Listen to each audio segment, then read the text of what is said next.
سورہ ملک میں اللہ نے کیا فرمایا کہ اللہ نے تمہیں بنایا، موت اور زندگی کو بنایا، وہ دیکھنا چاہتا ہے تم میں سے زیادہ اچھا عمل کون کرتا ہے۔ وَهُوَ الْعَزِيزُ الْغَفُورُ، اور وہ زبردست غالب بھی ہے، گناہگاروں کو سزا دے سکتا ہے۔ الغفور، اور جو توبہ کرنے والے ہیں ان کے لیے معاف کرنے والا بھی ہے۔ تو بات پچھلے درس میں اس پر چل رہی تھی کہ اللہ غفور کس کے لیے ہیں؟ توبہ کرنے والوں کے لیے۔ جو آدمی گناہ میں مست ہے یا گناہ پہ گناہ کرتا چلا جا رہا ہے اور یہ نظریہ رکھتا ہے کہ اللہ معاف کر دے گا، تو یہ شریعت کا قطعاً مطلب نہیں ہے، یاد رکھو۔ یہ گویا شریعت کے ساتھ مذاق اڑا رہا ہے، کیونکہ اللہ تعالیٰ نے اگر گناہ کی ہمیں اجازت دی ہوتی تو یہ جو 1,24,000 پیغمبر کہا جاتا ہے کہ اتنی تعداد میں پیغمبر آئے، ان کے آنے کا مقصد فوت ہو جائے گا۔ پیغمبر جو دنیا میں آتے ہیں ان کے دو مقاصد ہوتے ہیں، ایک لوگوں کے عقیدے کی اصلاح اور دوسرا مقصد لوگوں کے اعمال کی اصلاح۔ بات آ رہی ہے سمجھ میں؟ عقیدہ بھی درست کر دیا جائے ان کا اور عمل بھی درست کر دیا جائے۔ عقیدہ بھی درست کرنا چاہیے اور عمل بھی۔ یہ الگ بات ہے کہ عقیدے کی اہمیت عمل سے زیادہ ہے، لیکن عمل کی اہمیت بھی کم نہیں ہے، کیونکہ قرآن و حدیث سے یہ بات ثابت ہے بہت سے صحیح عقیدے والے لوگ بھی جہنم کی آگ میں جائیں گے۔ بلکہ قرآن و حدیث سے یہ بھی ثابت ہے، صحیح بخاری کی، صحیح مسلم کی حدیث ہے کہ بہت سے نماز پڑھنے والے اور روزہ رکھنے والے بھی جہنم میں جائیں گے۔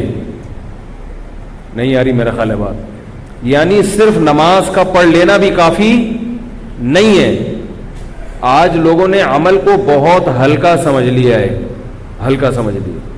کوئی کر لے ٹھیک ہے، نہیں کرے کہتے ہیں اللہ معاف کرنے والا ہے یار، اور عقیدے کا تو حساب ہی الگ ہے۔ تو عقیدے کو ٹھیک کرنا آسان ہے، عقیدہ نام ہے نظریات کا۔ آپ دل میں صحیح عقیدہ رکھ لیں اور زبان سے اس کا اقرار کر لیں تو عقیدہ صحیح ہوگی۔ وہ گنے چنے عقائد ہیں، تقدیر پر ایمان ہے، اللہ کی ذات وحدانیت پر ایمان ہے، وہ جو جس پر بیان ہوتا رہتا ہے۔ آگے مسلمان کے لیے جو بڑا مسئلہ ہے وہ کیا ہے؟ عمل ہے۔ عمل میں ڈنڈی مار لیتا ہے، اور جو لوگ دین کی طرف آتے ہیں وہ فرقہ واریت میں پڑ جاتے ہیں، چھوٹے چھوٹے مسائل میں وہ اس کو عمل سمجھنے لگتے ہیں کہ رفع الیدین کرنا ہے نہیں کرنا، زور سے آمین، حالانکہ یہ تو صحابہ میں اختلاف تھا۔ تو عمل کا مطلب کیا ہے؟ اس کو خوب سمجھیں۔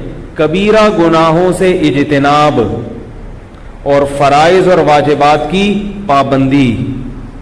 ایک کبیرہ گناہ بھی اگر زندگی میں ہے تو معاملہ بہت خطرناک ہے۔ آپ یہ نہیں کہہ سکتے کہ میں جہنم میں نہیں جاؤں گا، نہیں کہہ سکتے آپ، کیونکہ ایک بھی کبیرہ گناہ ہے تو حدیث سے پتہ چلتا ہے کہ بعض دفعہ ایک کبیرہ گناہ پر اللہ نے جہنم کی نظر کیا ہے۔ یہ بات احادیث سے ثابت ہے۔ تو ہم وہ حدیثیں تو لے رہے ہیں جس میں بار بار ہے اللہ غفور الرحیم ہے، وہ حدیثیں نہیں لے رہے جس میں اللہ کے رسول نے فرمایا کہ کبیرہ گناہ کی بنیاد پہ جہنم میں ڈالا گیا۔ آپ صلی اللہ علیہ وسلم کا ذکر آپ صلی اللہ علیہ وسلم کا گزر دو قبروں کے پاس سے ہوا۔ آپ صلی اللہ علیہ وسلم نے ارشاد فرمایا کہ ان دونوں کو عذاب قبر ہو رہا ہے۔ آپ بتاؤ عذاب قبر کیا معمولی چیز ہے؟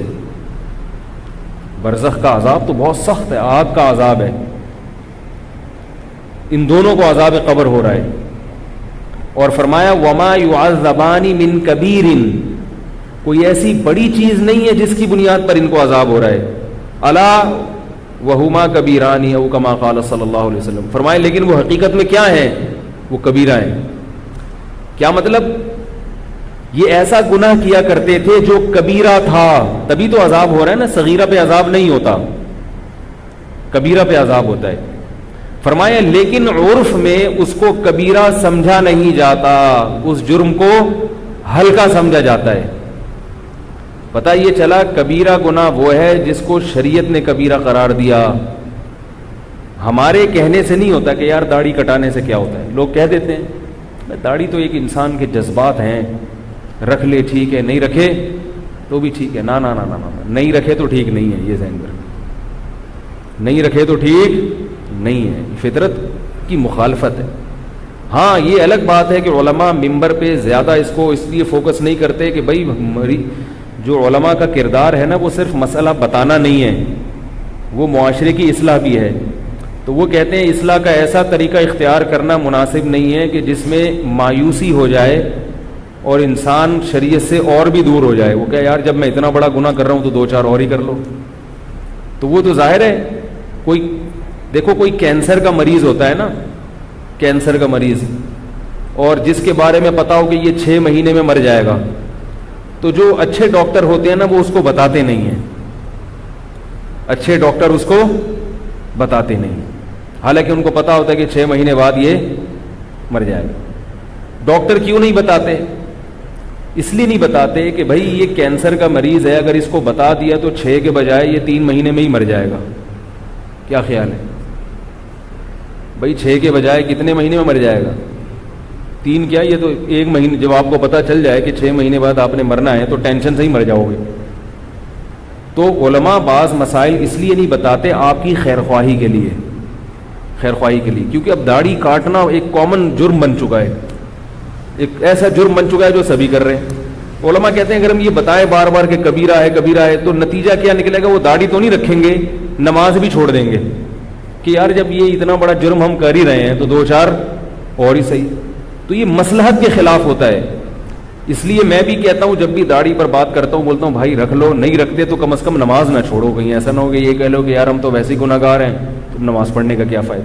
تو چلو آہستہ آہستہ آ جاؤ, پورے ایک دم سے نہیں آ سکتے, تھوڑے تھوڑے کر کے آ جاؤ, کیونکہ جو آنا چاہتا ہے اس کے لیے اللہ کی رحمت کے دروازے کھلے ہوئے ہیں. تو ہمت کر کے آ جاؤ اس لائن کی طرف, شریعت کی طرف, پورے اسلام میں داخل ہو جاؤ. داخل نہیں ہوا جا رہا تو تھوڑے تھوڑے کر کے آ جاؤ بھائی, تھوڑے تھوڑے کر کے آ جاؤ. دیکھو ایئر کنڈیشن میں آپ بیٹھے ہوئے ہو, اے سی روم میں بیٹھے ہوئے ہو, گاڑی میں گلگت میں تھا ایک مرتبہ, تو گلگت میں مائنس میں ٹیمپریچر جاتا ہے بعض وقت. گلگت کا ایک گاؤں ہے داریل, وہاں میں نے کچھ ٹائم گزارا ہے. تو ہم کہیں نکلے سفر پہ گلگت شہر کی طرف, وہاں سے گلگت شہر کا 4-5 گھنٹے کا راستہ ہوگا. تو گلگت شہر میں بیٹھے تو گاڑی میں ہیٹر, اب گرم گرم بڑے آرام سے گئے اور گرم گرم آ گئے. رات 1 یا 2 بجے ہم اپنے گاؤں, جو ہمارے میزبان کا گاؤں تھا, وہاں پہنچے. وہ بہت ہائٹ پر ہے, یعنی مری بھی اس کے کچھ بھی نہیں ہے, مری کی کوئی حیثیت نہیں, اتنی ہائٹ پر ہے, کئی ہزار فٹ کی بلندی پر ہے, اور اتنی خوبصورت جگہ ہے کہ زندگی میں نہیں میں نے دیکھی ہوگی ایسی جگہ. وہ آپ کو یوٹیوب پہ بھی نظر نہیں آئے گی. پاکستان کو میں ایسی اللہ نے جگہ بنائی ہے کہ آئرلینڈ وائرلینڈ آپ بھول جاؤ گے, سوئٹزرلینڈ بھول جاؤ گے آپ. چاروں طرف سے پہاڑوں سے چشمے اور بہتے ہوئے اتنے خوبصورت شیشے کی طرح, اور بل کھاتی آبشاریں, لیکن سردی بہت. اب کیا ہوا ہے کہ گاڑی میں ہیٹر, ہم 5-6 گھنٹے سے ہیٹر میں بیٹھے ہوئے. تو انہوں نے کہا اب نکلتے ہیں, اب جاتے ہیں گھر کی طرف پیدل. اب جیسے ہی باہر نکلے ہیں وہ ٹیمپریچر ایک دم چینج. تو وہ ایک دم ہم دونوں پر ایسی کپاہٹ تاری ہوئی ہے کہ بس الامان والا لگ رہا تھا ابھی مر جائیں گے. میں نے پھر کیا کیا, بھاگنا شروع کیا کہ بھئی بھاگنے سے تھوڑا سا گرم ہو جاتا ہے نا جسم.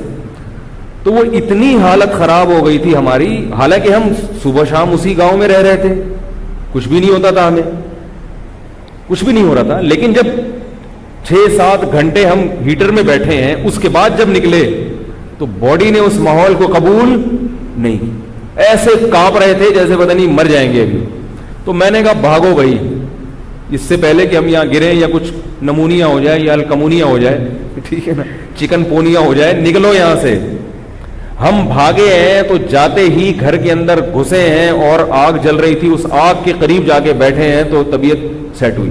پھر تھوڑا تھوڑا آگ سے ہٹتے تھے, تو ہوتے ہوتے پھر آہستہ آہستہ اسی ماحول کے عادی ہو گئے. پھر صبح گھوم رہے ہیں بغیر جیکٹ کے, مزے سے گھوم رہے ہیں, پھر رہے ہیں, حالانکہ سردی تھی مگر نہیں لگ رہی تھی. وہی منظر رات کو تھا تو کتنی لگ رہی تھی. کیا اب میں جو اصل میں بتانا چاہ رہا ہوں تو کیا سنانا چاہ رہا ہوں کہ جیسے ایک دم گرمی سے ایک دم سردی میں آئے گا تو بعض دفعہ افورڈ نہیں کر پاتا, تو ایسے ہی بالکل گناہوں کی زندگی میں مست ہے. اب ایک دم ہم آپ کو بتا دیں کہ داڑھی کاٹنا بھی کبیرہ گناہ, تو یہ بھی کبیرہ گناہ, تو وہ بھی کبیرہ گناہ, تو آدمی کہتا ہے یار میں ایک دم آؤں گا, ایک دم مولوی بن جاؤں گا تو کانپنے لگوں گا اندر سے, جو ہے نا میں, میری روح کیا ہو جائے گی, کانپنے لگی, لوگ بھی تانا دیں گے. تو بعض دفعہ برداشت نہیں ہو پاتا, جب برداشت نہیں ہوتا تو ریئیکشن ہو جاتا ہے, اور ریئیکشن ایسا ہوتا ہے کہ ایسا ریورس گیئر لگتا ہے کہ جتنا نیک پہلے تھا نا اس سے بھی 2 ہاتھ برائی میں, جتنا برا پہلے تھا تو 2 ہاتھ برائی میں اس سے بھی آگے نکل جاتے, اس سے بھی آگے نکل جاتے ہیں 2 ہاتھ برائی میں, لاشعوری خوف بیٹھ جاتا ہے.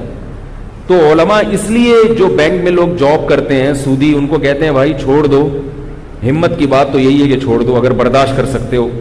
اب دیکھو برداشت کی بات یہ تھی, ہم گرمی سے نکلے ہیٹر سے, اور نکل کے جب سردی لگی تو بھاگنا شروع کر دو, لڑو نا اس سے, فائٹ کرو, لڑتے بھاگتے تھوڑی دیر میں سیٹ ہو جاتی ہے نا باڈی. اور اگر دوبارہ جا کے ہیٹر میں بیٹھ جاتے کہ نہیں بھی نہیں نکلا جا رہا, پہلے ایک ٹانگ نکالتے ہیں ٹھیک ہے کہ بھائی پہلے ٹانگ کو آدھی بناؤ باہر کے ٹیمپریچر کے, پھر ایک انگلی نکالتے ہیں, تو 6 مہینے لگ جاتے, گاڑی سے آدھے نکلے ہوتے 6 مہینے بعد بھی, اور آدھے ابھی گاڑی کے اندر ہی ہوتے. تو بھائی اب معاشرے سے لڑو, ماحول سے لڑو, نکلو, ایکسرسائز کرو, بھاگو دوڑو, خون کو گرم کرو, آدھا 1 گھنٹہ لگے گا اور معاملہ کیا ہو جائے گا, سیٹ ہو جائے گا. لیکن ہر ایک میں اتنی ہمت ہوتی نہیں ہے. ہمت کا کام تو یہ ہے کہ ادھر پلٹا کھاؤ, ادھر توبہ کرو اور سب پرانی زندگی کو ایک دم سے ختم کر دو. اور ایسے لوگ ہمت والے بھی الحمدللہ معاشرے میں بہت ہیں.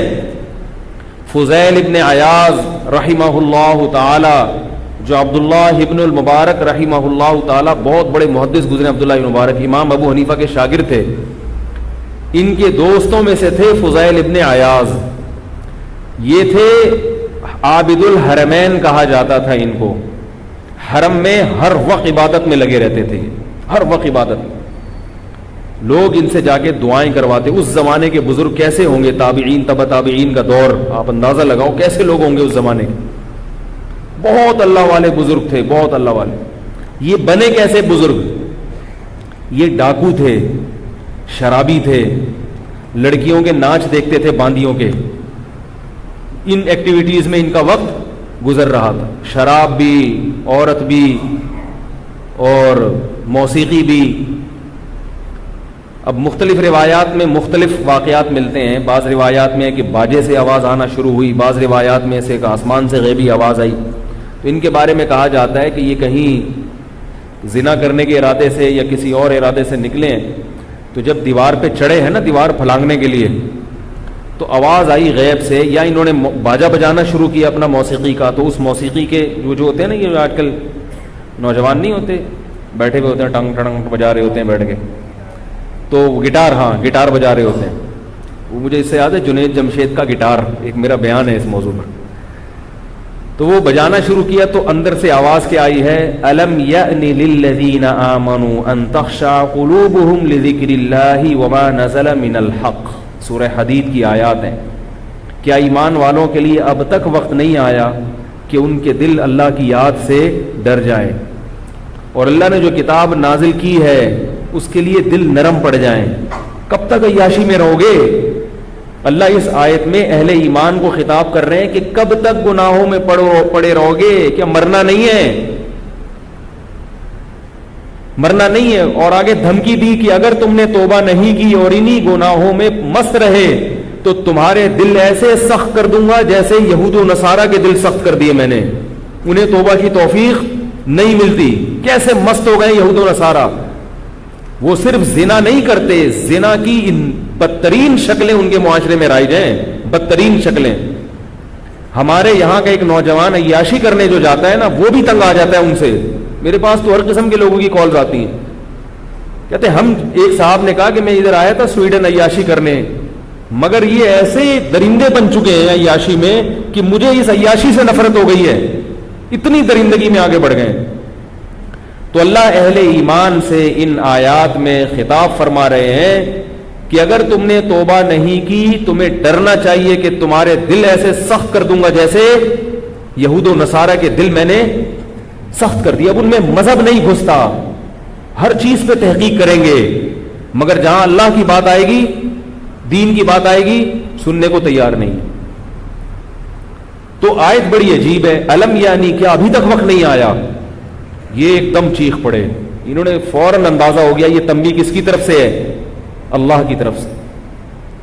فوراً وہ باجا پھینکا اپنا اور کہا قد آنا یا ربی, قد آنا یا ربی, ہے میرے رب, آ گیا وقت, بس آ گیا. قرآن مجید میں اللہ کا ارشاد ہے نا, اللہ یجتبی الیہ من یشاء ویہدی الیہ من ینیب. جو لوگ اللہ کی طرف آنا چاہتے ہیں اللہ ان کو بھی سیدھا راستہ دکھاتا ہے, اور بعض ایسے ہیں کہ جن کو زبردستی لے آتا ہے. بھئی اللہ تو بادشاہ ہے نا, جو اللہ کی طرف آنا چاہے گا اللہ فرماتے ہیں اس آیت میں اس کو تو لازمی ہدایت دوں گا, جو نہیں آنا چاہتے ان کو ہدایت نہیں دوں گا. لیکن بعض لوگ ایسے ہیں جنہوں نے ارادہ نہیں کیا ہوتا آنے کا, مگر میں ان کو اپنی رحمت سے گھسیٹ لیتا ہوں. تو یہ انہی لوگوں میں سے تھے. یجتبی الیہ من یشاء, جس کو چاہتا ہے ہدایت دے دیتا ہے. اس لیے ہمارے اکابر فرمایا کرتے تھے کہ اللہ سے یوں دعا مانگا کرو کہ اے اللہ میں چاہوں یا نہ چاہوں تو پیشانی کے بالوں سے پکڑ کر زبردستی لے آ مجھے, جیسے عمر ابن خطاب کو لے آیا. حضرت عمر جو ہدایت ملی ہے وہ تو نبی نے دعا مانگی تھی نا, نبی دعا مانگی اللہ ابو جہل کو یا عمر بن خطاب میں سے کسی ایک کو ہدایت دے دے, تو ان کو ہدایت مل گئی حضرت عمر کو. تو یہ نبی کی دعا کی برکت سے ملی نا ہدایت.